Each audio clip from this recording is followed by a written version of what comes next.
As we all try to stay warm through these brutal conditions during the month of January, the Saskatoon Fire Department has some important reminders about staying safe. Fire Marshal Brian Conway joins us this morning to talk about that. Good morning, Brian. Good morning, Chris. This morning we're talking about space heaters, extension cords, and wood-burning appliances. Let's start with those extension cords we plug into our block heaters to keep our engines happy, because there was a garage fire in our city recently where something went wrong and the cord ignited. What happened? Well, with extension cords, first of all, I'll start to the safety aspect of it. Of course, if you're using an extension cord, you make sure that it's rated for the appliance that you're putting it into. So if it's a vehicle, make sure that it's a strong enough and a big enough extension cord. The other thing is the important thing is to check for breaks and cracks in the extension cord. If it is broken or needs repair or replacement, then you need to do that prior to plugging it in. Also, pinch points are really important part with extension cords, especially with vehicles or anything. Don't pinch the cord, because that compresses the wires and it can break them, and that will cause a short. All right, so we're also talking about space heaters, and we need to look no further than that devastating tragic fire in New York, where a fire was started by a space heater and claimed multiple lives. Space heaters, they heat our homes, but they can be incredibly dangerous as well, can't they?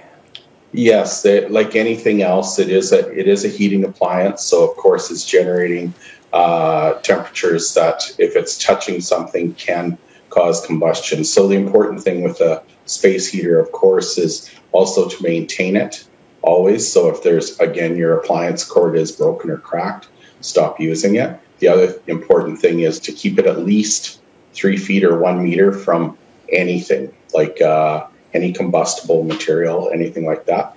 If you're buying one, buy one that if it tips over, it shuts off. There's a lot of them nowadays that when they tip over, they shut off. And just making sure that you are looking after it, maintaining it. If there's discoloration on it of any sort, items like that, broken knobs, then discontinue using it and just use it in a safe manner. It's important that it's used as a secondary to heat a room just a little bit. It's not a primary heating source. So if your house is without heat, it's not a primary heating source. It is just a secondary, just to warm a room if it's a little bit cold. Thanks. And just watching some of the video there of how quickly it can ignite and go up. Also talking about those wood-burning appliances, so important not to become complacent around those, hey? Yeah, absolutely. So some of us still have, and there's lots of people with new home builds to put in solid fuel burning appliances, which solid fuel basically is you're using wood or a charcoal or some type of means to burn within a vessel that's made for it. So with that, there comes of course, some safety, right? Of course, when you're taking out your ashes and that, to make sure that you put them in a pail, put them outside for at least 24 hours, put a lid on the pail, put water in with it. That helps too. The other important thing with solid fuel burning is the appliance itself. To make sure that the appliance is in good shape, so your fireplace or your wood stove is in good shape, your pipes are connected properly, and also that important thing of cleaning the chimney.